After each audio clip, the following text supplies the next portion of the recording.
and or girls, welcome to Fantasy Football Harsh Reality. There's a lot going on this week. It is week 3. You know, the NFL season, first of all, you know what I learned this week? I learned that this podcast is not just available on Apple Podcasts, formerly iTunes, but it's also available on Google Podcasts, formerly Google Play, which apparently Google Play is being bought out by YouTube Music, so it's going to become YouTube Music, and then but now it's so anyway, so it's going to be a Google Podcast, but it's available on Google as well, and apparently has this whole time, and I didn't even know about that. I guess SoundCloud, because I loaded it up on SoundCloud, and I guess SoundCloud automatically posted to those places, so you can catch the audio version of this at any time on Google Podcasts or on Apple Podcasts. Which, funny thing enough, you actually can't, like, on a Mac, upload your podcast to Google. Like, the page doesn't even load if you're on a Mac. It's so weird. It's strangely territorial. And that's what I discovered when I was trying to put this on there. So let's get started. Anyway, so big week coming up. One of the big things that happened for me this week is that I went and I went and I traded Juju Smith-Schuster, who's someone I believe is going to have a monstrous season, but I traded him for Kenyon Drake. And the great thing about that is Kenyon Drake has not had the best start to the season, but he was the other guy. You know, we all have some of those guys that we really wanted. We wanted them in our fantasy league this year. We like DK Metcalf, Kyler Murray, Russell Wilson. There are a bunch of these guys that I just couldn't line up because I only do the 2 leagues. Because again, if you do more than 2 leagues, you're just for and against yourself all day long, and it's no kind of fun. So I wasn't, and Kenyon Drake was one of those guys, so I made the trade. I traded Juju Smith-Schuster, but I had a lot of depth at wide receiver because this was the year where there was a lot of depth at wide receiver, and consequently, I got Kenyon Drake. Here's the thing. The guy I'm playing against in my other league also traded for Kenyon Drake, and he traded DK Metcalf, which I would say that DK Metcalf is hotter than Juju Smith-Schuster. But he traded DK, but both are very good top-end wide receivers. Remember, Juju had 2 touchdowns in the opening week. So we both traded top-end wide receivers to get Kenyon Drake, but now, like initially when I made the trade earlier in the week, I was like, oh, brilliant trade, Greg, and sit back, relax, and let the points just shower over you. Just let the points just wash over you come Sunday. And then this jerk-off goes and gets Kenyon Drake too, so that now I'm basically, anything he scores, instead of enjoying it, it's going to be just a little bit more up the ass. You know, like, it's like,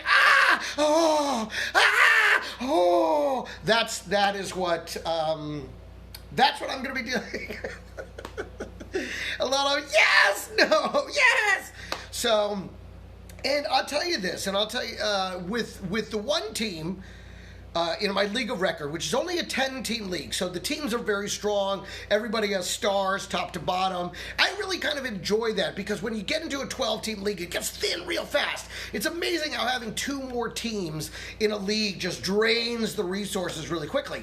And in that league, I am running a team that I'm taking some chances with, and it's against a guy who's, of course, the loudmouth smack talker who also won the championship last year, but he's 0-2 on the season. He's actually having a shite start to the season. His season has started like shite, and of course now he's facing me. He's 0-2, I'm 1-1, and he's freaking the fuck out because he knows if he loses to me, he's done for the season. And he is. I mean, 0-3, good fucking luck, But he insists, he did this last season. He's like, I'm going to run the tables. I'm going to run it. And the fucker did. But it's not happening 2 seasons in a row. He doesn't have, although I will say the Kenyon Drake trade was a very smart trade for both of us. We both made the smart trade this week. And no, it's not going to be as much fun. Tim Bateman says his flex, Kareem Hunt or Tyler Boyd. Honestly, I mean, to me, Kareem Hunt, you have to start him.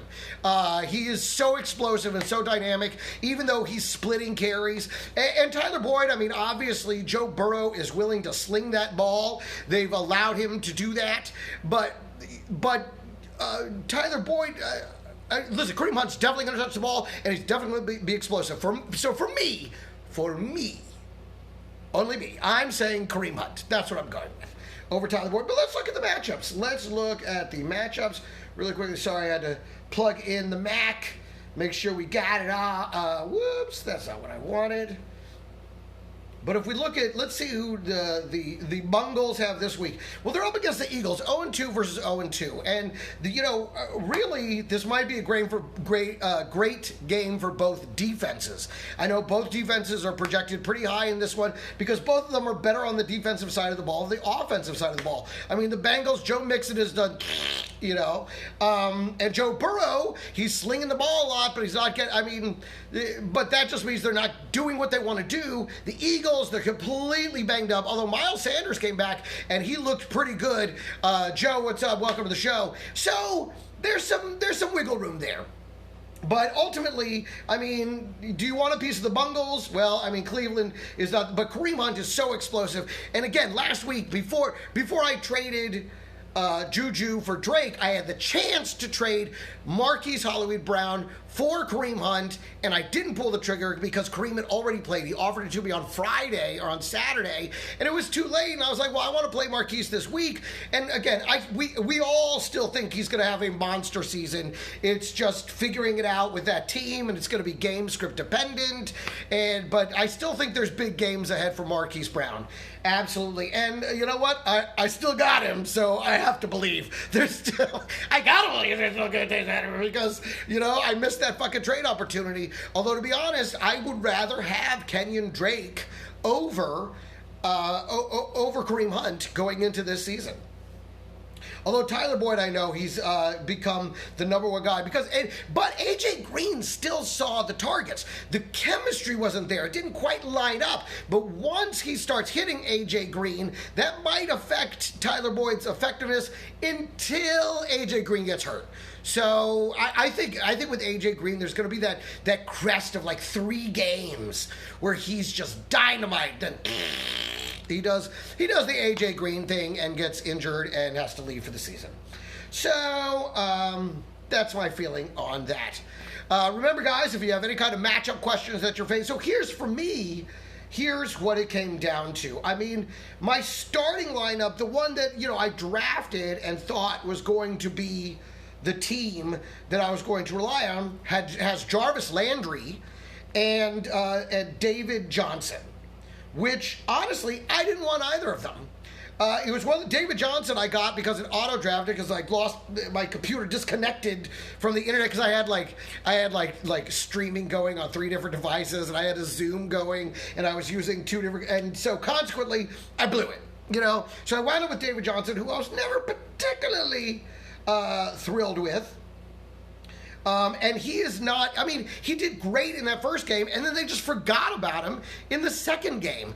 And that's the thing that's going on down there in Houston. They're 0-2, and they're trying to run the passing game like they did back when they had Nuke Johnson. And they really are Nuke Hopkins. And really what they need to do is focus on the run game and using him as both a runner and a pass catcher. And maybe they're trying to protect him a little bit because he's injury prone, and they don't want to lose him, and Duke Johnson is already injured, so it could be that they're just not, they don't want to risk him too much, but I think they got to start playing towards the run game before it's too late, because ultimately they don't have the passing game in and of itself to get it done. They just don't. Well, and that was the other thing, with them trying to run this pass game so strong. Of course, they were against the Ravens. Everybody sucks against the Ravens, so even if you have although Patrick Mahomes, that's the one team that this will be very interesting in terms of offense that has a chance. You got to talk about, Patrick Mahomes. Patrick Mahomes is that guy that finds a way to win. He did it against the vaunted San Francisco defense last year in the Super Bowl, and he can find a way to do it again.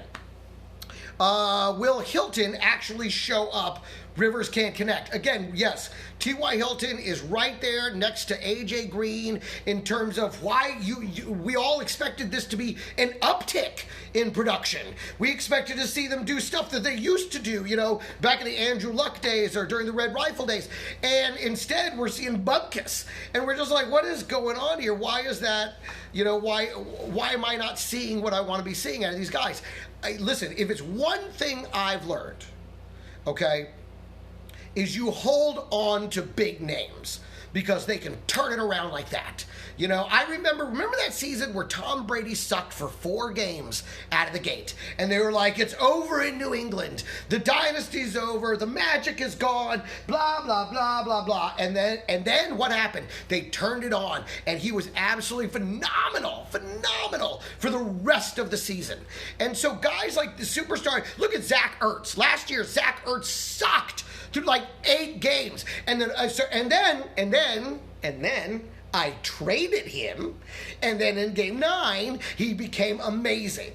Now, this has been tough for me because as much as I know that, yes, the Steelers' D is tough, which is why I'm not starting David Johnson this week. Thank you for dragging me back to the point that I was making. So, for me, I just dropped Rob Gronkowski in one of my leagues. But I dropped him because basically the coach, Arians, went out there and said, we're not going to throw it to our tight ends. They're out there to block. That's not how we're built. We are built to throw to the receivers. I mean, he said it. And it's one thing to be like, don't worry, he's going to catch it. But it's another thing when they're like, no, we like him as a blocker. To me, that kind of tells you everything you need to know. So with that one, I felt okay letting go of the Gronk because it isn't like you can't do it. They're just not going to use him that way. And that being the case, I went with Logan Thomas, who is seeing volume there in Washington. But when we talk about, lineup question marks, okay, so for me, instead of, I have Tom Brady, which again, I'm not letting go of Tom Brady. Tom Brady's going to put it together. This is going to be one of those things. By week 5, I think he's going to be rocking and rolling. They're still figuring it out, though, and thank God he got back Chris Godwin this week. So I am playing Godwin, but against a very favorable matchup in Denver. But I picked up Gardner Minshew, I liked him last year. I like him even more this year. And he was just sitting out there. He's put up 20-plus points. He put up almost 30 last week. He's got an incredibly favorable matchup tonight against Miami. I love that matchup. And in fact, which brings me to the other thing. I have Jarvis Landry I don't like. So I put in Keelan Cole because Keelan Cole is being more productive than DJ Chark right now. And he seems to have the attention. He seems to have the love coming from Gardner Minshew. And with this matchup versus Miami, I mean, look, yes, I don't think it's going to be a defensive struggle. I think it's going to be a fireworks show, just like the Buffalo-Miami game, which the Buffalo-Miami game, I expected the Buffalo defense to have a field day against Miami, but Miami's offense, especially using Mike Gesicki, they seem to really be heating up in terms of the offense, but the defense isn't stopping nobody. I don't see Jacksonville. If anything, Jacksonville's defense will have a better day than the Miami defense, but ultimately I think both teams are going to be able to score a lot of points. So with this one, I went with 3 things that, again, it's going with your gut, going with what you believe in, right? Going with what you see happening. And Max Holloway, welcome to the show. Good to see you, brother. So for me, I like even though the projections are not in my favor, but fuck yo projections, right? The projections, I almost wish they didn't have them because they influence the decision making, and sometimes they're right, but when they're wrong, they're like way off, and it's like they never take any blame. Like, well, we really fucked up on that one, guys. They just like, well, you should have followed. So it's tough. So just really quickly, before we get to your question, Max, really quickly, so I'm playing Keelan Cole because the consistency's been there. He's been over 12 points in both games. And then in my flex spot, instead of, I'm playing Josh Kelly instead of David Johnson. because Joshua Kelly, they have a great matchup with the Chargers versus Carolina, who's been giving up tons of points to the running back position. I think they're number 3 or 4 overall in terms of giving up them points. So even though the projection's like half of the projection for David Johnson, David Johnson's going up against a Pittsburgh defense who shut down Saquon Barkley and ultimately probably ruined his brain for the rest of the season, which caused, who knows, I'm just saying. But then, so I like Josh Kelly in this one. So I'm going with some new guys. I'm freshening it up, and those are the guys I think are going to have great games. And let's be honest, I mean, my whole weekend could be sunk because I'm playing Keelan Cole and Gardner Minshew. My weekend could be over by tomorrow. Who knows? Really quickly. Okay, so back up to here. Shall I play Andrews as my flex or Allen Robinson? Let's look at the matchups. Now, I mean, right off the bat, I would say Mark Andrews. Although the Chiefs' defense is pretty good, it's Monday night, it's under the lights. I think both offenses are going to find ways to put up a lot of points. I really like Andrews in that one. And Chicago, although Chicago, I think, has a decent matchup too. Chicago versus the Falcons, and the Falcons haven't been stopping anybody. But the A-Rob connection hasn't fully been there like we've wanted to see it. However, I will say this. You know they're going to throw the ball at Allen Robinson. With Andrews, it's clear like last week they just didn't throw him the ball that much. I think he had like 3 targets all day. So it's tough. It's a tough one. And I'm going to say go with your gut. But I'm also going to say Allen Robinson. I think Allen Robinson has a great matchup against the Falcons. I think they're going to have to, it's going to be a track meet. That's the way all the Falcons games goes. And that bodes very well for Allen Robinson. What else we got? What do you think? Oh, listen, I love Laviska Shenault, Cass. I love Laviska Shenault, and I'll tell you why. Because they're using him not just as a wide receiver, but as the number 2 running back. Whenever James Robinson needs a spell, which I like James Robinson, I'm playing him tonight in my other league, so I got a lot riding on the Jaguars. Why am I putting so much stock in the Jaguars? But they're playing great. But anyways, this is my head. This is what goes on in my head like all the time, and then I come out here and I play. But Laviska Shenault, he's a guy I'm playing again because of this great matchup, because he's getting these sneaky running back plays. I'm playing him in daily fantasy as a flex. He's cost very little. It frees up money for other guys. I like Laviska Shenault a lot in daily fantasy flex plays. So, but he is a bit of a dart throw because his usage is a little spotty because he's not really, I mean, they're only using him like 3 wide receiver sets, which they don't do every time. Okay. You have Buffalo and the Cowboys defense. Ooh, which one should I play? This is tough. I mean, I'm going to say Buffalo. Okay? And I'm playing the Buffalo defense too because I really didn't trust the other options. And here's the thing. Buffalo is a very good defense with very good players. I think Tre'Davious White and some great rushers. So here's the thing. I think that that defense was looking past Miami. I think Miami burned them in a way that they simply could not believe. And I think that they are going to come back and play much better this week. And when you look at the Rams' offense, I mean, they're on their, number 3 depth running back. Cooper Kupp isn't connecting. Higbee is their big star.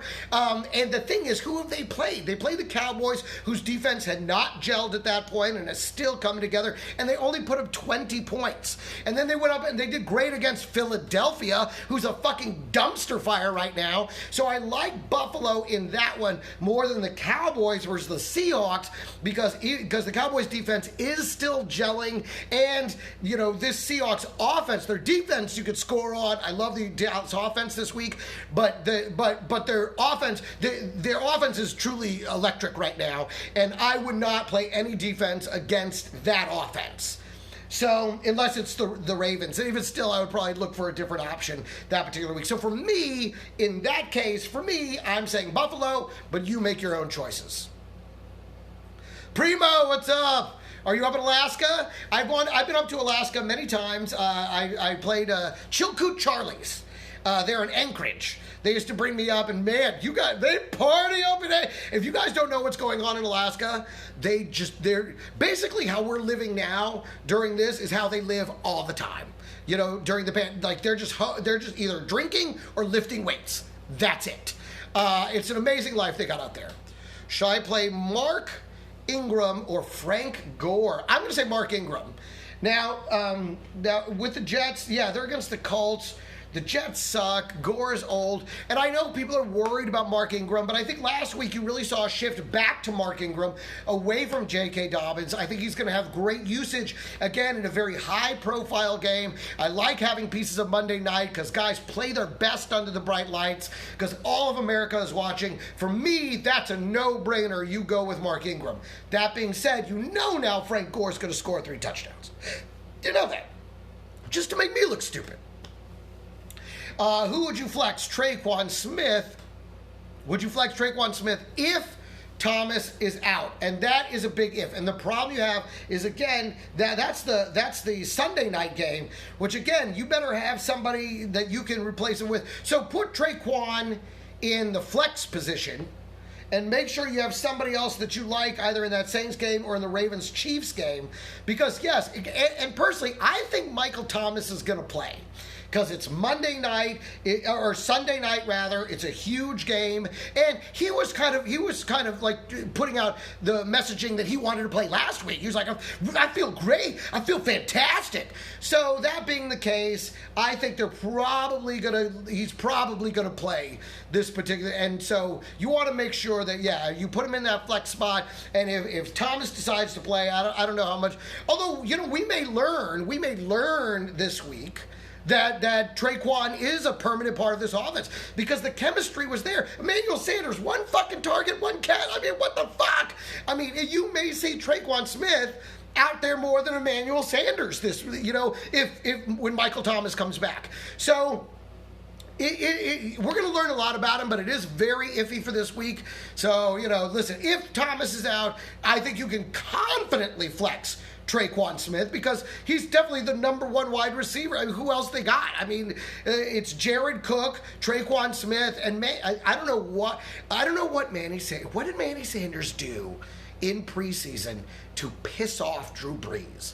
But he did something that Drew Brees acts like he could be wide open in the end zone, pulling his pants down, jerking off, and Brees is just like, I don't see you, and just throw it fucking 4.6 yards. So I don't know what he did. He did something. Brees don't like it because he refuses to see him. So, oh my God. And Tim Bateman, who's on the show right now, he won by like a 0.19. Is that what it was? 0.19 victory. Like it was, and they both sucked. They both had like 85. Only he had like 85.63. And Jack Jr., all he needed was 1 field goal to win the game. And they rolled all the way down there. And he kicked the field goal. And everyone was going nuts. And I was like, guys, wait. There's still a minute left on the clock. Now, did they go down and score? Did they make it No, but he did throw it just long enough to Emmanuel Sanders to get 1 catch and kill the magic comeback that was last week for Jack Jr. That's and listen, we've all suffered those losses, those under 1 point losses. Those are the harsh reality. And when you win them, oh my God, it's like the God, the fantasy football gods wanted you to win today. They chose you. They wanted to tease you. They wanted to stretch you out. But then they were like, and there you go, you can have it. I think they were just mad at Jack Jr. more than anything. Why you would give him that kind of hope, that kind of last second, shut down Emmanuel Sanders for 3 and 5-6 quarters of a game, and then they can't. Does that make any sense? What I just said? I put a lot together there. It's a lot to unpack, but they give him the field goal that he needs. Because he only had the kicker. It had to be a field goal. An extra point would be nothing. And they wound him out. And then, from the jaws of victory, he snatches defeat. Oh, the pain. The pain of it all. Harsh reality. Let's keep going. So let's just roll through these games really quickly. As I said, Dolphins, Jaguars, Gesicki. I like the offenses on both sides of the ball. This Gaskin guy, he seems to be the number 1 guy now. So Breda, Breda seems to be irrelevant. You can drop Breda, it looks like. But again, I wouldn't go dropping running backs because these guys are getting injured. It's such a clip. It's like anybody you drop could be the starter in 3 more plays. So when it comes to running backs, hold on to them, even if they're not being productive. Like Jordan Howard, I mean, he's still the goal line back, but he's not seeing enough touches to really make him relevant until, you might be able to play Jordan Howard in this game because I think there's going to be that kind of offensive production. Although, keep in mind, Thursday games are weird, right? They're just weird. And usually they're a blowout, which I don't want. I mean, they haven't quite been that yet, but that's usually what happens on Thursday nights. And we'll see. It would seem that would, but you don't know. It's Thursdays are so weird. And for me to have this much skin in a Thursday night game is a very precarious place to be. But I'll say this. Have hope and don't get too cocky. Because I played Nick Chubb last Thursday night and he got 27 fucking points. Now I also had Jarvis Landry who had like 4, and consequently, it kind of just evened each other out. But it was a big lead going into Sunday. But I knew you couldn't fucking trust that lead. And the same thing goes with any deficit. Any deficit that you have, we don't know what's going to happen on Sunday. You could easily rebound and have a huge game. Who knows? It could happen. Thursday night leads are a fucking mirage. They're fucking mirage. Get the fuck out of here. The fucking mirage. All right. But I love James Robinson in this one. I like Laviska Shenault. Now DJ Chark. I mean, he's been seeing targets, but really the connection seems to be there with Keelan Cole. But I think you can play both of them, and I think you can play them both pretty confidently in this one. Because again, this should be a pretty big points bonanza. It'll be if it turns into a defensive struggle, I'll be like, there's Thursday for you, fucking Thursday. Texans at the Steelers. Listen, the Steelers defense is going to make it very, very difficult on the Texans. The Texans cannot seem to get it going on offense, and their defense has been trying to hold the candle for them.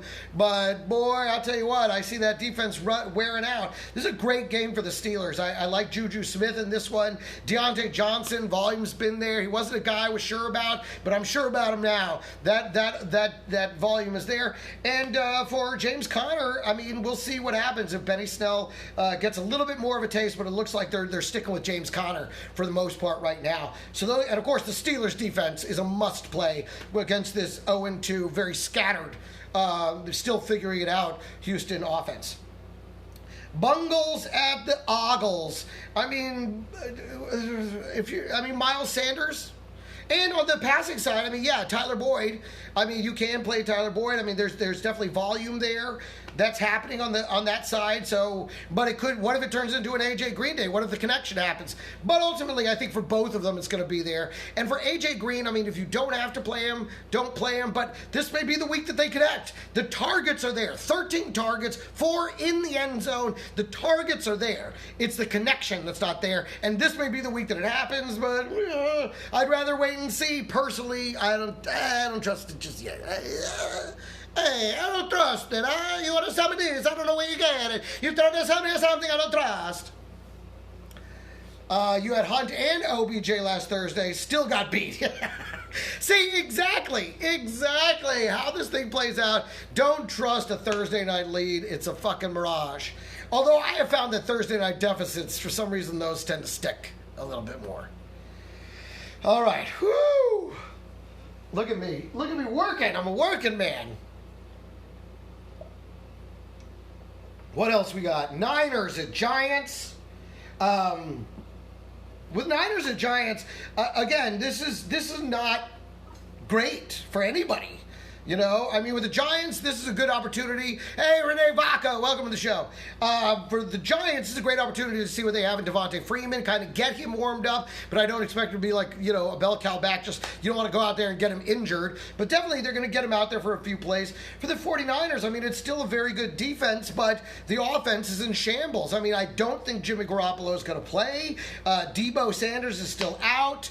They've lost all of the running backs except for Jerick McKinnon, although for Jerick McKinnon, you had no Mostert. Exactly, Mostert is out. So for Jerick McKinnon, it should be exclusively for Jerick McKinnon a decent day on that side of the ball.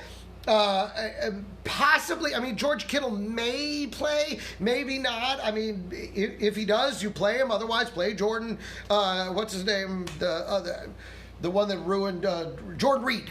He ruined my game last week, that cocksucker. These guys that come off the bench and then have these monster games, they always do it to me. They do it, when I get a guy, bring him off the bench and everything, bubkas, zipso, nada.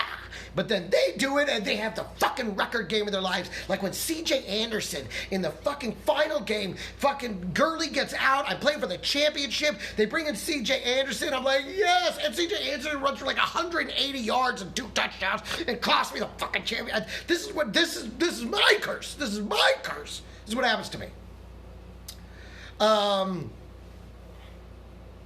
Sup, dog? Bobby Early, what are you doing, man? Good to see you. Devonte Parker, listen, if he's going to have a game, this is the game. But again, he's on that A.J. Green, T.Y. Hilton pile where we thought the connection was going to be there, and it seems to be with somebody else, you know? And so, I don't know, you know, we'll see what, I mean, but if you have to play him, you can play him. Because, again, this should be a very high-scoring game tonight. Neither defense... Although I will say this. The Jaguars' defense seems to be playing better. They seem to be waking up a little bit. So, possibly, maybe, you could... maybe consider playing, the Jaguars defense. But Devonte Parker, if he's going to have a game, if it's not tonight, I don't fucking know when. But again, without that connection being there, if you have somebody else that you see some consistency happening with, I always would prefer consistency over what should be happening. You know, and a lot of times that's what, you know, the projections and the name value is all what should be happening. But you got to look at the trends. You got to look at the consistency. And it's like, okay, what's going on? Like Jonathan Mesh just joined. He's like, okay, I'm here. Start the show. We're into it, buddy. We're into it.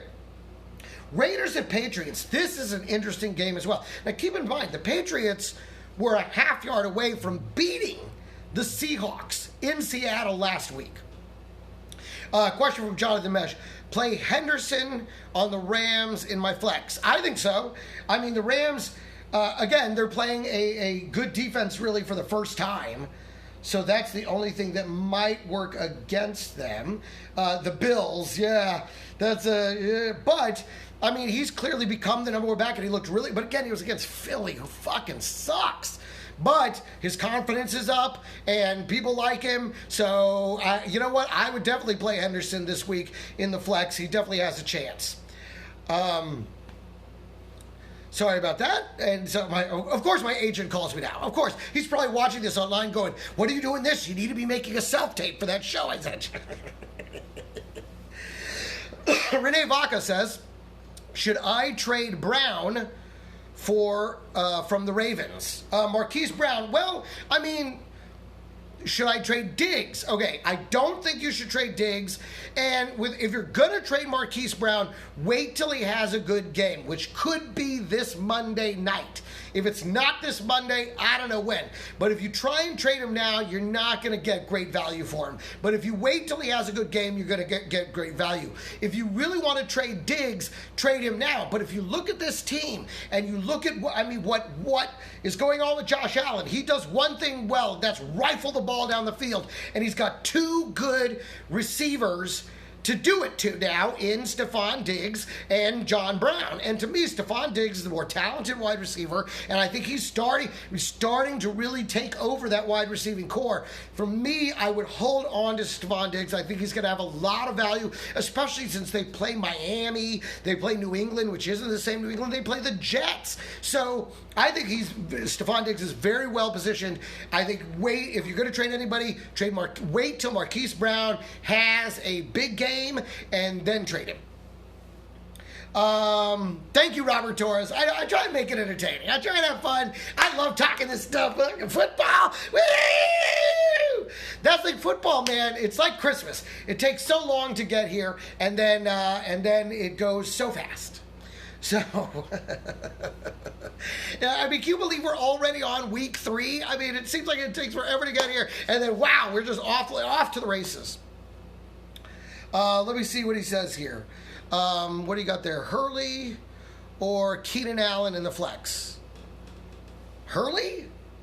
Gurley. You mean Gurley. Gurley or Keenan Allen in the flex. Well, this is very interesting. The Falcons are playing first of all, Gurley hasn't done shit. He looks old. He hasn't done great. And he's playing against probably the best defense they've faced so far, which is the Bears. Which now they're playing with heart because the offense is playing. Now, the Chargers are up against the Panthers, and the thing about it is they're going to have Herbert. Herbert, while Tyrod Taylor cannot get Keenan Allen the ball, Herbert can, and he did. It started to happen. I picked up Herbert in one of my leagues because he looked fantastic against the Chiefs.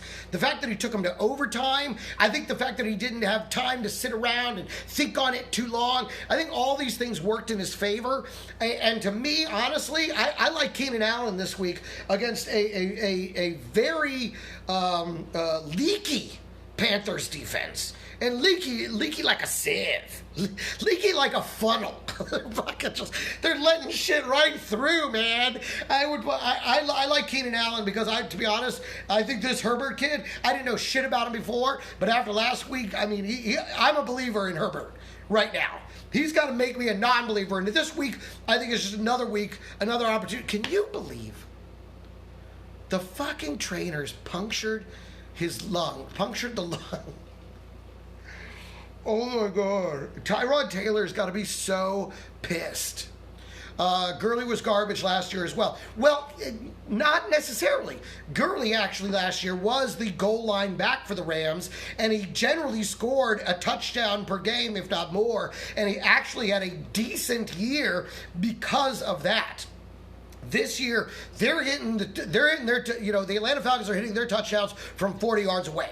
They're not getting to the 1 yard line and then handing it to Gurley, which is something that the Rams did with tremendous consistency. I know I had him on a team, and I was able to trade him based on that because even though the rushing numbers weren't there, the touchdown numbers were. He does not have that this year. This year, it's just fucking terrible. Yeah, Tyrod Taylor's got a big injury. Yeah, everyone should be tweeting Tyrod Taylor a bunch of personal injury attorneys. Right? Celino and Barnes, injury attorney. Go 1-888-8-million. They need to get on that shit. I think it's just Barnes now. I think Celino fucking retired. I think he was like, listen, I'm tired of ripping off people. I've made my rip off. I'm gone. Jeremy Cochran, welcome to the show. Congratulations on getting married once again. You're such a sweetheart, hard worker, wonderful guy, and I'm so happy for your happiness. I really, really am. Let's keep moving though, guys. Browns versus Washington. This is one of those ones where it looks like the it looks like the defenses are the play here. I mean, with Washington, obviously you're going to play Terry McLaurin. The chemistry's there. The connection there. The touchdowns aren't there just yet. And, of course, Logan Thomas. Listen, the targets are there. And when you've got a tight end, they're so touchdown dependent, but you want to see some consistency for at least some PPR points. Logan Thomas is getting it. You cannot say the same thing about what's his name over at the Browns, Hooper. Hooper has not been seeing the targets. If anything, he's low man on the totem pole. I don't like Hooper at all in this, but Washington's been really tough against the run. And that's the thing. Look at their coach, Ron Rivera. He's a defensive coach. So the one side of the ball that's doing great is the defensive side of the ball. Now, granted, I think they've had some pretty good matchups, some pretty easy stuff. What did they have? They had the Eagles, who sucked, and then somebody else. So, I mean, for that game, I like the defenses the most. But I think the running game, I mean, we see with the Browns, the running game's got to get going. Yes, they broke up. Celino and Barnes broke up. They probably had higher attorneys to represent each other. They had to go hire one of the other, they had to go get Sweet Dick James. They had to get Sweet James to come in and represent them against each other. Let's see. Bills and Rams. Again, I think the Bills, I'm interested to see if the Bills defense rebounds and has a better game against the Rams. By the same token, I'm interested to see how the Bills offense, this ain't Miami. They're playing against a Rams defense with a great pass rush that is not going to give Josh Allen. If anything, Josh Allen's probably going to be running his ass off. He's going to be fucking like, oh, Aaron Donald, all day. So I don't know how this affects the passing game. I don't know how it affects the running game. I don't know if they're going to try and get the run game going more. And are they going to use Moss? To be honest, I like Moss a little bit more in this one than Singletary. So we'll see what happens with that one. But ultimately, I mean, those are the guys that you play. For the Bills, obviously you're playing Josh Allen. You have to. But which receiver it's going to be, if that passing, it's tough to say. The Rams defense, Jalen Ramsey, who's married to Molly Karam, who I'm like, I think she's so gorgeous. And Jalen Rose, he's like 6'11". It's like, she's ruined for me. I'm not. He broke it, he bought it. Okay, so.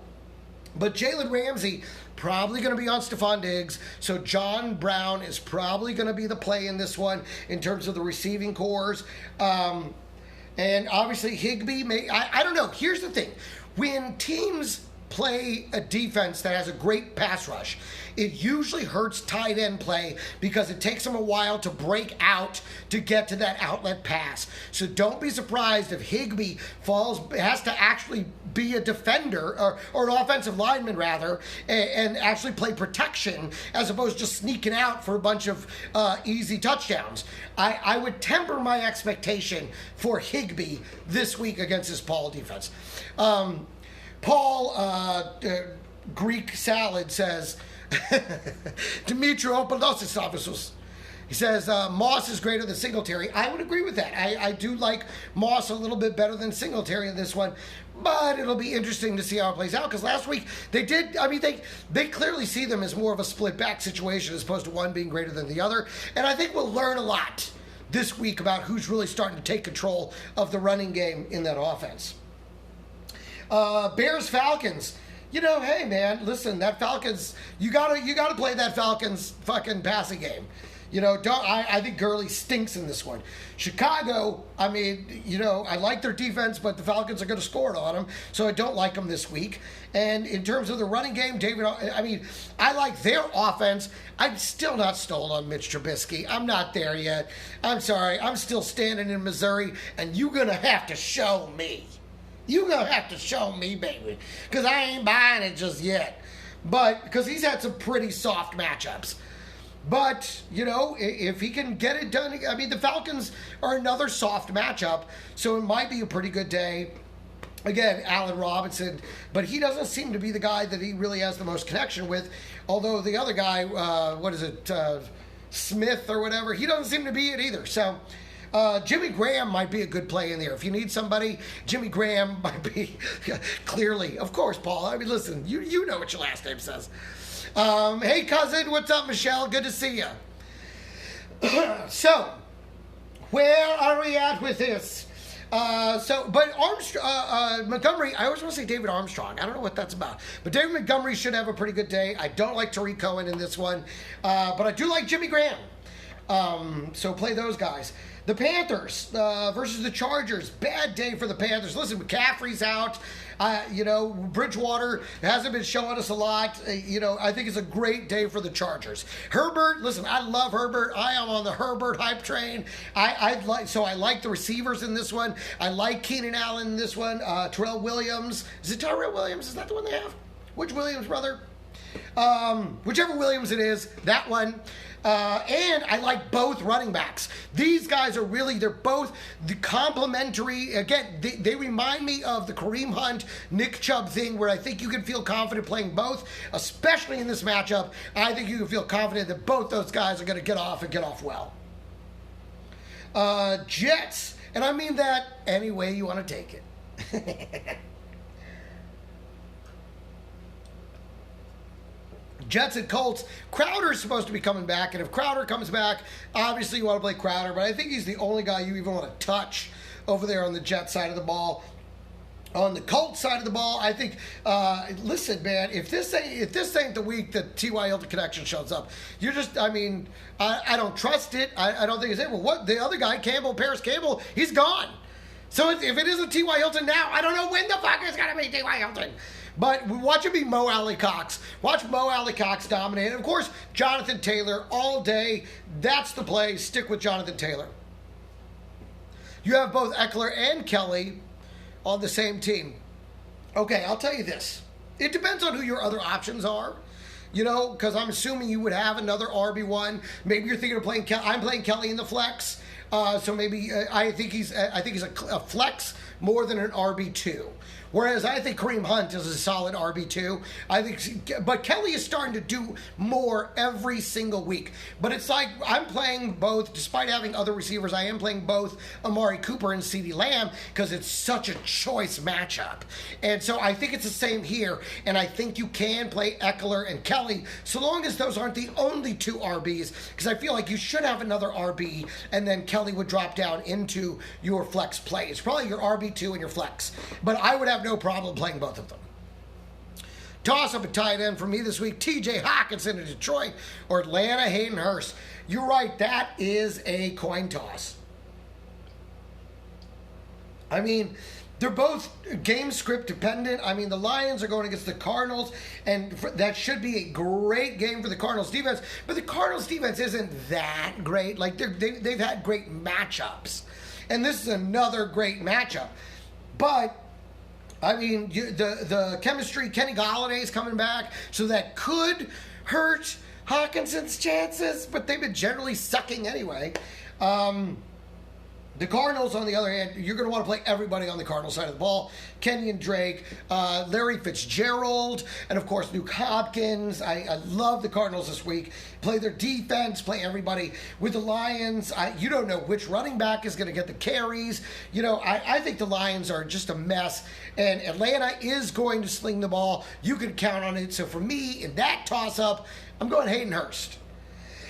Excuse me. I'm not used to talking this much. Normally I do stand-up, I have lots to say, and now I sit around all day. Who am I talking to? I got my wife. She's heard enough out of me. I'm yelling at the TV. That's the only person that hears me. Hawkinson went crazy last year against the Cardinals, but D has improved. Well, and that was also one game, and that was in Detroit. And if you remember, he sucked after that game. So I think old news, you can't trust it. I wouldn't put any stock. I mean, yeah, you can't.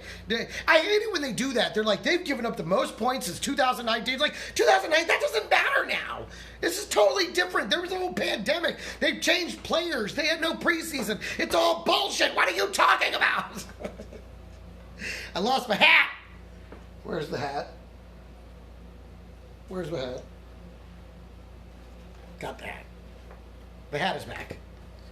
Cowboys! Moving on. Panthers, Jets, and Colts, you know what to do there. Cowboys and Seahawks. Listen, I play neither defense, play all of both offenses. That's real easy.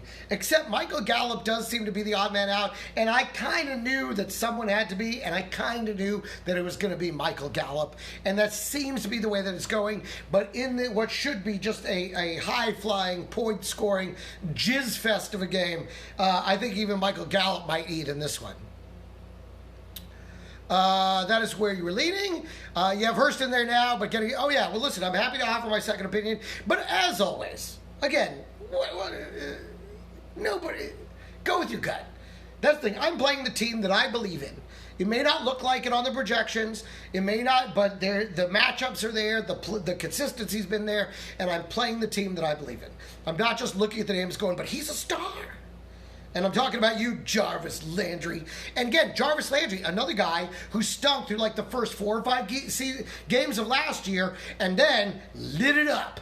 So again, some of these big names, even though they're not doing great, you may bench them, but don't get rid of them. Hurst was great last week with all the good receivers. He should be open. He may be. I mean, again, we'll see how it goes. Yes, Jeremy Cochran says, hopefully we get to keep our shirts on this time. Hopefully so, man. I mean, we were shirts off last week, and it worked, God damn it. And if that's what it takes, I'll do it again. And this time I'm going to screen record it, and I'm going to fucking post that shit. That's not true. I probably won't, because, I mean, you know what, though? I'm married. What do I fucking care? Buccaneers and Broncos. Listen, Broncos are playing Jeff Driscoll. If you have the Tampa Bay defense, which I do in one league, play that defense. I think the Tampa Bay defense fucking feasts. And again, I think now when Tom Brady gets back, remember when Tom Brady in game 1 had both Godwin and Evans, he threw 2 passes and ran one in. He was a 3-touchdown quarterback. He just also happened to throw 2 interceptions because there wasn't all that timing there yet. But I think this is another good game. The Broncos defense, good defense, but because of the fact the offense is going to be struggling, and I know you're probably going to want to play Melvin Gordon, but I think the offense is going to have a very bad day. You know, and they first of all, they didn't protect Cortland Sutton, and Cortland Sutton is now gone. So, you know, I think the Broncos have a shit day. I think it's a great day for the Buccaneers, particularly the defense. But I think Evans and Godwin, I think both do very well in this, and Fournette too.